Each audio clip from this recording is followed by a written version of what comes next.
दोस्तों, अमित शाह मंच से ऐलान कर रहे हैं कि सम्राट चौधरी और विजय सिन्हा को बड़ा बनाना है। लेकिन सवाल यह है कि अगर उन्हें बड़ा बनाना है तो नीतीश कुमार क्या करेंगे, उनके लिए क्या होगा। वहीं दूसरी तरफ अब नीतीश कुमार नरेंद्र मोदी के मंच से बचने लगे हैं, उनकी रैलियों में नहीं जा रहे हैं। आखिर चल क्या रहा है बिहार में, खासकर एनडीए में, इन सब चीजों को हम समझेंगे। हमारे साथ वरिष्ठ पत्रकार केपी मलिक सर जुड़ चुके हैं। सर, बहुत बहुत स्वागत है आपका।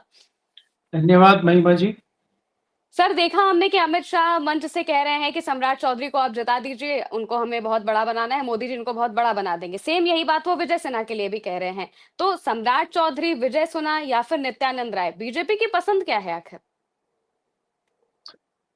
देखिए महिमा, अगर आप भारतीय जनता पार्टी की पुराने राज्यों में रणनीति देखें, हम्म। चाहे वो राजस्थान का चुनाव हो, चाहे वो मध्य प्रदेश का चुनाव हो, चाहे वो महाराष्ट्र का चुनाव हो, चाहे वो उत्तराखंड का चुनाव हो और कई राज्यों का, गुजरात तक का भी चुनाव हो, नाम किसी और के चेहरे पे चुनाव लड़ा जाता है और नाम कोई नया पर्ची में निकलता है।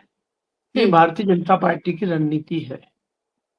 महत्वपूर्ण बात यह है कि बिहार का चुनाव आज भी खुद ही भारतीय जनता पार्टी और एनडीए के तमाम दल कह रहे हैं कि नीतीश कुमार के नेतृत्व में चुनाव लड़ा जा रहा है। हम्म। तो अगर नीतीश कुमार के नेतृत्व में चुनाव लड़ा जा रहा है, तो फिर आप मुख्यमंत्री नीतीश कुमार को बनाएंगे कि नहीं बनाएंगे?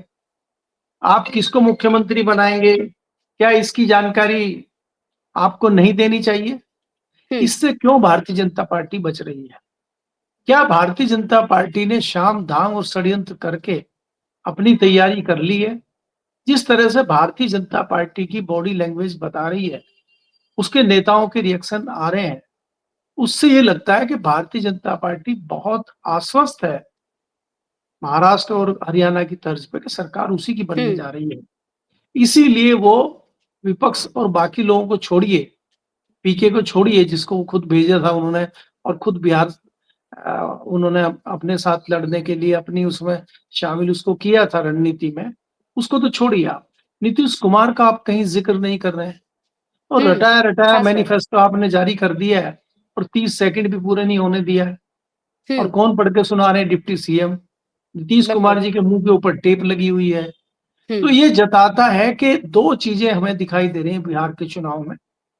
या तो भारतीय जनता पार्टी ये मान के चल चुकी है कि हम चुनाव हार चुके हैं और हमारी सरकार नहीं बन रही, वो केवल फॉर्मेलिटी कर रहे हैं। हम्म। या दूसरी चीज़ ये है कि बहुत ही कॉन्फिडेंस में भारतीय जनता पार्टी है और उसको लगता है कि बिहार में उनकी सरकार बनने जा रही है और उन्होंने हम्म। तमाम तैयारियां शुरू कर रखी हैं, की हुई हैं और आगे वो कर रहे हैं।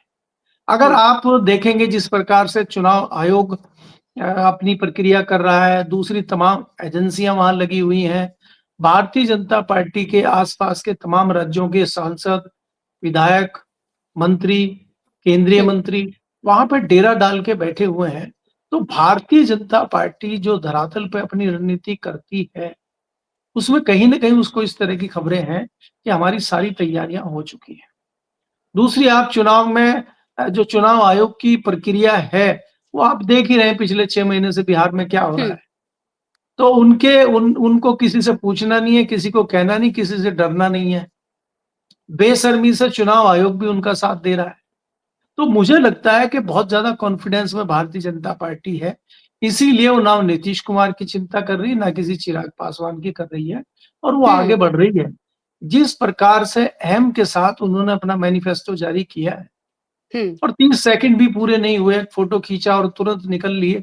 इससे तो हाँ, लगता बिल्कुल। है कि मीडिया की जो तीखे सवाल होने वाले थे, हम्म। उससे कहीं न घबराए हुए हैं, चाहे वो जेपी नड्डा हों, चाहे वो सम्राट चौधरी हों और चाहे खुद नीतीश कुमार हों। सब हम्म। डरे हुए हैं मीडिया से। तो मीडिया के सवालों से आप क्यों बच रहे हैं? आपके मन में कोई चोर है? तो इस तरह की चीज़ें अगर हमें चुनाव से चंद रोज़ पहले दिखाई दे रही हैं, तो ये हम्म। जताता है कि बिहार के चुनाव में बहुत ज़्यादा उठा-पटक चल रही है और इससे मैं निश्चित तौर पे कह सकता हूँ कि मैंने कल शाम को कई चैनल्स पे कहा था कि कल अगर नीतीश कुमार का जो ये एनडीए की प्रेस कॉन्फ्रेंस होगी, अगर इसमें भी नीतीश कुमार का नाम नहीं लिया जाता है और उनको आगे नहीं किया जा सकता है, तो नीतीश कुमार का गारंटी के तौर पे कहा जा सकता है कि वो कभी भी पलटी मार सकते हैं। हम्म। तो इसमें अब ये देखना होगा कि वो 14 तारीख तक इंतज़ार करेंगे और जैसे ही वो परिणाम देखेंगे, उसके तहत वो निर्णय लेंगे। अगर उनकी इस तरह की पोजीशन आती है कि भारतीय जनता पार्टी तीसरे और चौथे नंबर पे आने के बावजूद उनको सीएम बनाती है, तो वो सीएम बनेंगे हुँ, हँसी-खुशी। और अगर उनको लगता है कि उनकी स्थिति नहीं है सीएम बनने की, फिर वो सीधे-सीधे तेजस्वी यादव के पास जाकर उसके हुँ। साथ बातचीत करेंगे, ये मैं निश्चित तौर पे कह सकता हूँ। जी। मैनिफेस्टो जिस तरीके से हमने देखा सम्राट चौधरी से पढ़वाया गया, सिर्फ उन्होंने ही मैनिफेस्टो पढ़ा, बाकी जो गठबंधन के नेता थे, चाहे नीतीश कुमार हो, चिराग पासवान हो, जीतन राम मांझी हो या फिर उपेंद्र कुशवाहा हो, किसी ने भी मैनिफेस्टो सामने से नहीं पढ़ा। तो क्या ये भी एक दिखाने का, बताने का तरीका है कि सम्राट चौधरी आने वाले वक्त में हो सकते हैं बिहार के मुखिया? देखिए, मैंने पहले ही कहा महिमा कि यहाँ पे जिसको दिखाया जाता है, वो कभी सीएम नहीं बनता है। ये भी बात है। यहाँ पे अगर सीएम बनेगा तो नित्यानंद राय की संभावना मुझे कहीं अधिक दिखाई देती है। हुँ, सम्राट चौधरी को भारतीय जनता पार्टी बिहार का मुख्यमंत्री नहीं बनाएगी। हुँ, उनको लगता है कि यादव बाहुल्य क्षेत्र है बिहार में और वहाँ पे लगभग 15% यादव समाज है, तो उनको साधने के लिए और तेजस्वी और आरजेडी को कमज़ोर करने के लिए उस रणनीति के तहत, क्योंकि वहाँ पे जातिवाद चलता है, हुँ, जातीय समीकरण को साधते हुए भारतीय जनता पार्टी नित्यानंद राय के नाम पे वहाँ राजनीति शुरू कर सकती है और उसी हुँ, लिहाज से नित्यानंद राय को मुख्यमंत्री बनाया जा सकता है। सम्राट चौधरी जिस वर्ग से आते हैं, एक तो वो जाति के हिसाब से वर्ग बहुत छोटा है और दूसरा सम्राट चौधरी में इतनी पोटेंशियल नहीं है, नहीं है, ज जो बिल्कुल। भारतीय जनता पार्टी के लिए वहाँ पे अग्रणी बन के चल सके और बिहार हुँ, को भारतीय जनता पार्टी का एक बड़ा गढ़ बना सके। वो कुव्वत मुझे सम्राट चौधरी में दिखाई नहीं देती है। यही दुर्भाग्य भारतीय जनता पार्टी का है कि कोई भी एक सदा हुआ और बहुत बढ़िया नेता भारतीय जनता पार्टी के पास बिहार में नहीं है। और नहीं जो है। पुराने कुछ नेता हैं भी, भारतीय जनता पार्टी ने उनको किनारे किया हुआ है और उसमें जो भारतीय जनता पार्टी के तथाकथित चाणक्य हैं, उनकी एक रणनीति है। उस रणनीति के तहत उन्होंने तमाम पुराने नेताओं को हुँ, कोने में किया हुआ है। ऐसा नहीं है कि वाजपेयी के समय से भी कई सारे केंद्रीय मंत्री भी रहे और राज्य में भी मंत्री रहे, अच्छी पोजीशन भी उनकी है। इस तरह के हुँ, नेताओं को भी चाणक्य ने कोने में किया हुआ है और वो नए इस तरह के हल्के लोगों को आगे लाके जिताना चाहते हैं। क्योंकि देखिए, अगर आप किसी भारी भरकम और अच्छे चरित्र के व्यक्ति को कुछ बनाएँगे, तो वो कई बार आपकी गलत बात नहीं सुनेगा नहीं सुनेगा, बिल्कुल। और ये इस और तरह के जो लोग बीजेपी होंगे अक्सर वो चाहेगी कि वो उनके पपेट जो होते हैं वैसे ही सीएम बने, जैसे कि जी। हमने देखा छत्तीसगढ़ में है, हरियाणा में है, बाकी सब जगहों पे। तो उसी उसी क्रम में भारतीय जनता पार्टी के चाणक्य चाहेंगे कि ऐसा व्यक्ति बने, जो पर्ची से मुख्यमंत्री बने और वो पर्ची पे ही हुँ, जिंदाबाद आखिर तक बोलते रहे। उनके उदाहरण तमाम आपने खुद ही दे दिए हैं, चाहे वो मध्य प्रदेश का हो, चाहे राजस्थान का हो, उत्तराखंड का हो। हुँ, और उत्तराखंड के सीएम को तो आपने देखा कि सीएम रहते हुए जो व्यक्ति एक विधानसभा का चुनाव नहीं जीत सकता है, उसकी कितनी बड़ी काबिलियत होगी। लेकिन उसकी काबिलियत ये है कि वो दोबारा मुख्यमंत्री बन जाता है। तो ये बिल्कुल। सिर्फ भारतीय जनता पार्टी में ही हो सकता है।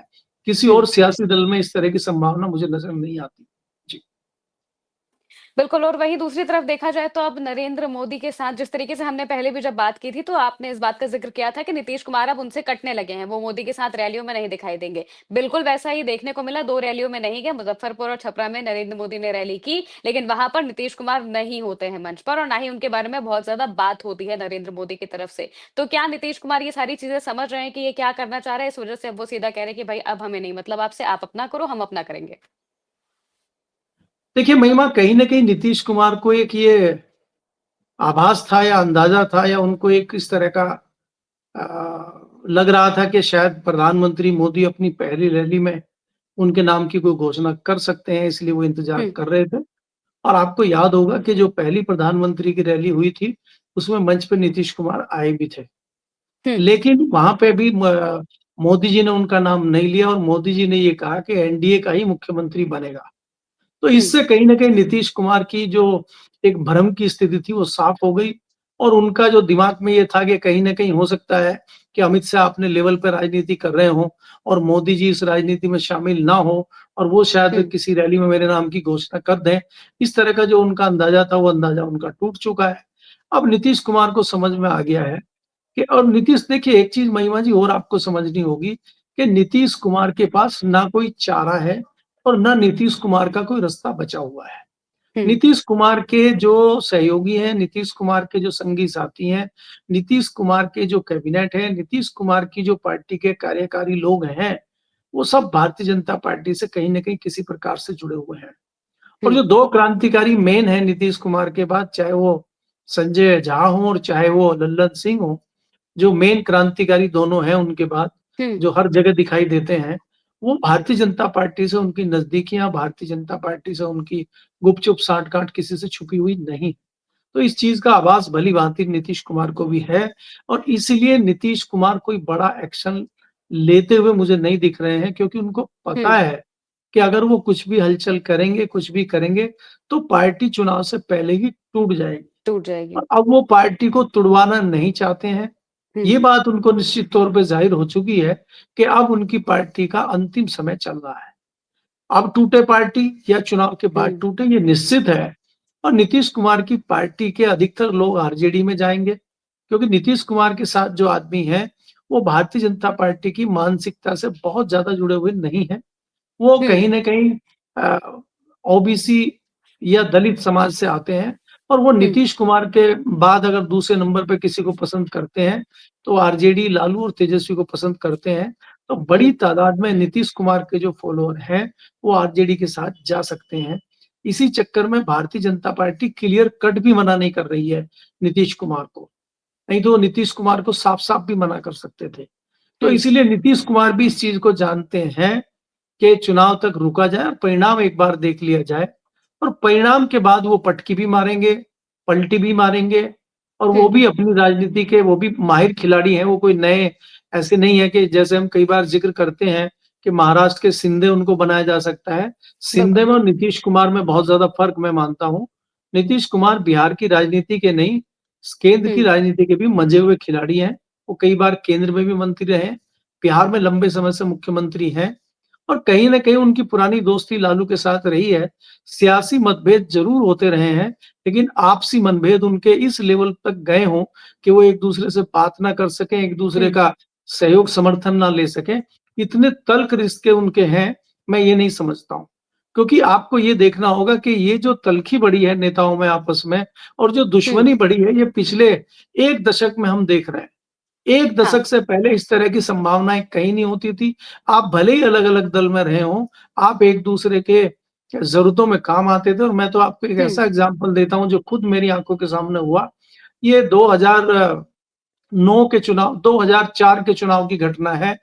बुलंदशहर से चुनाव लड़ रहे थे कल्याण सिंह जी और उत्तर प्रदेश के मुख्यमंत्री मुलायम सिंह यादव थे और हमारे सामने कल्याण सिंह जी ने मुलायम सिंह को फ़ोन किया कि मैं तकलीफ में हूँ और मेरा इलेक्शन फँसा हुआ है, आप थोड़ी मदद कीजिए। और तत्काल मुलायम सिंह जी ने उनसे वादा किया कि आपकी मदद होगी और हुँ, मदद हुई और कल्याण सिंह चुनाव जीते, जो हुँ, चुनाव हार रहे थे। तो आप ये सोचिए जो घोर विरोधी हों एक-दूसरे के और देखने को ये लगे कि दुश्मनी है आपस में, लेकिन वो अंदर बिल्कुल। खाते एक-दूसरे की मदद कर रहे हैं। तो इस हुँ, तरह की चीज़ें आपको नीतीश कुमार और लालू यादव के बीच में देखने को मिल सकती है, हुँ, क्योंकि वो भी मुलायम सिंह और कल्याण सिंह के ज़माने के नेता हैं। और हुँ, धाकड़ नेता है, बिहार की जनता इसलिए भी पसंद करती है लालू यादव को कि वो दबंग हैं। अब जैसे भारतीय जनता पार्टी राग अलाप रही है जंगल राज का, वो पिछले 20 साल में उसने क्या किया ये तो नहीं बता रही है। लेकिन वो जंगल बिल्कुल। राज का राग अलाप रही है, तो वो हुँ, जंगल राज नहीं है। पूरे भारत में जब अश्वमेध घोड़ा लेके निकले थे अडवाणी जी, तो उस घोड़े हुँ, को पकड़ने का काम लालू यादव ने किया था जब वो बिहार के मुख्यमंत्री थे। तो इसलिए दबंग लालू यादव माना जाता है और वो जो दबंगई बिहार में लालू यादव ने चलाई थी, उसको कुछ तथाकथित लोग जंगल राज के नाम से प्रचारित करते हैं। कोई हुँ। जंगल राज नहीं था, उन्होंने पिछड़ों को, दलितों को और ओबीसी को हक सम्मान दिया था दिलाने एक का काम तरीके किया से था। कि वो अपनी बात सामने जी, रख सकते थे। ये बहुत लोग करते हैं जो पिछड़े लोग हैं वहाँ के, वो इस बात को कहते हैं कि जंगल राज कुछ नहीं था। पहले हम चल नहीं पाते थे सड़क पर, हमें नंगे पैर चलना पड़ता था, लेकिन उनके आने के बाद चीज़ें थोड़ी ठीक हुई, उनके लिए खास तौर से ठीक हुई। तो तो इसी चीज़ को वो जंगल राज कैसे कहते बदल थे। सकते हैं? वो कैसे फिर नकार बिल्कुल। सकते हैं लालू यादव को हुँ। आप सोचिए? जी। बिल्कुल और वहीं अगर देखा जाए तो तेजस्वी यादव से जब अभी हाल ही में प्रज्ञा जी ने इंटरव्यू लिया था, तो उसमें भी जब उन्होंने पूछा कि नीतीश कुमार आपके लिए क्या है? तो उन्होंने कहा था चाचा हैं। नीतीश कुमार को भी हमने बहुत ऐसे मंचों पे नहीं देखा है कि वो तेजस्वी यादव को या फिर लालू यादव को डायरेक्टली वो करें, सरकार को भले वो बोलते हो लेकिन डायरेक्टली कभी भी वो इस तरीके से बयानबाज़ी नहीं करते हैं। तो क्या वो एक जो दरवाज़ा खोलने की कोशिश जो है, वो करते रहते हैं कि ठीक है, थोड़ा-सा खोल दिया है, अगर ज़रूरत पड़ेगी तो कल को हम आराम से जा सकते हैं उधर? देखिए, महिमा एक वो शेर है, वो शेर तो मुझे याद नहीं है, लेकिन वो हुँ, कहते हैं ना कि लालू यादव और नीतीश में एक इस तरह की शर्म है कि भले ही आप मंचों पे या राजनीतिक रूप से एक-दूसरे को कोसते रहें, फटकारते रहें, हुँ, लेकिन इतना दायरा रहे कि आपस में एक-दूसरे से आँखें मिला सकें, एक-दूसरे से बात कर सकें और वो हुँ, सम्मान और वो सारी चीज़ें इन दोनों परिवार में है। कभी भी तेजस्वी यादव सीधा हमला इस तरह की कोई बदतमीज़ी वाला कोई जुमला या कोई इस तरह का स्टेटमेंट तेजस्वी यादव नहीं देते नहीं हैं। दे सकते नीतीश कुमार के बारे में और नीतीश कुमार जो भी कहें सियासी मंच पे वो कुछ भी कह सकते हैं, लेकिन लालू हुँ, यादव के खिलाफ वो कोई भी इस तरह की बात नहीं कर सकते हैं। तो कहीं हुँ, न कहीं इस और आज भी अगर आप इस बिहार के विधानसभा चुनाव में देखें, जो तत्काल में हम देख रहे हैं, इस चुनाव में अगर हम सारी रैलियाँ तेजस्वी यादव की देखें या हम नीतीश कुमार की देखें, कहीं भी एक-दूसरे के ऊपर पलटवार करते हुए नज़र नहीं आ रहे हैं। नहीं आते। तेजस्वी यादव भारतीय जनता पार्टी की बात कर रहे हैं और हुँ, नीतीश कुमार तो कुछ बात कर ही नहीं रहे हैं, आप समझ रहे हैं। आपने हुँ, अगर ध्यान से उनको सुनेंगे, वो तो कुछ बात कर ही नहीं रहे हैं। वो तो जो उनको 4 लाइन लिख के दे देते हैं, वो बोल रहे हैं, इसके अलावा कुछ नहीं बोल रहे। बिल्कुल। लेकिन तेजस्वी यादव को भी अंदाज़ा है कि अगर चाचा की ज़रूरत पड़ेगी, तो चाचा हुँ, उनके पाले में खड़े होंगे। ये कहीं न कहीं विश्वास तेजस्वी को भी है और यही विश्वास नीतीश कुमार को भी है कि अगर मुझे ज़रूरत पड़ी, तो लालू हुँ, परिवार मेरे साथ खड़ा होगा। तो ये दोनों को एहसास है और ऐसी संभावना बन सकती है, इसमें मैं कोई संशय मुझे तो है नहीं। या तो भारतीय जनता पार्टी जिस प्रकार से आज दिख रही है कि वो हुँ, पीके और वो पीके और चिराग आपके पासवान। चिराग पासवान और कुछ मांझी हुँ, के इनके सबके बना-बनू के कुछ तोड़ के, कहीं कुछ से हुँ, तोड़-ताड़ के जो महाराष्ट्र वाली सिचुएशन में आप सरकार बना लें, तो एक अलग बात है। अन्यथा अगर नतीजे अच्छे आते हैं और सरकार उस प्रकार की बनती है, तो नीतीश कुमार लालू के पाले में जा सकते हैं। ऐसी संभावना मुझे नज़र आती है। जी, बिल्कुल। बहुत-बहुत शुक्रिया सर हमारे साथ जुड़ने के लिए। धन्यवाद। तो दोस्तों बिहार में मौजूदा वक्त में आप देख सकते हैं कि एनडीए के अंदर ही तलवारें खिंची हुई दिखाई दे रही हैं। एक तरफ अमित शाह मंचों से नीतीश कुमार को नहीं बल्कि सम्राट चौधरी और विजय सिन्हा को बड़ा बनाने की बात कर रहे हैं और वहीं दूसरी तरफ नीतीश कुमार ने पूरी तरह से किनारा कर लिया है नरेंद्र मोदी अमित शाह की रैलियों से, यानी कि वो अब अपने लेवल पर सारा काम करेंगे और अपने तरीके से पूरे चुनाव को कवर करेंगे। अब ये देखना होगा कि जब चुनावी नतीजे आएंगे इसके बाद क्या होता है, क्योंकि ये सबसे जरूरी चीज होगी नीतीश कुमार के लिए। जिस तरीके से ऐसा माना जा रहा है कि उनकी पार्टी टूट सकती है, तो वो क्या फैसला लेंगे वो जानना सबसे ज्यादा जरूरी होगा। फिलहाल के लिए मेरे साथ इस चर्चा में इतना ही। आप देखते रहिए उल्टा चश्मा यूसी।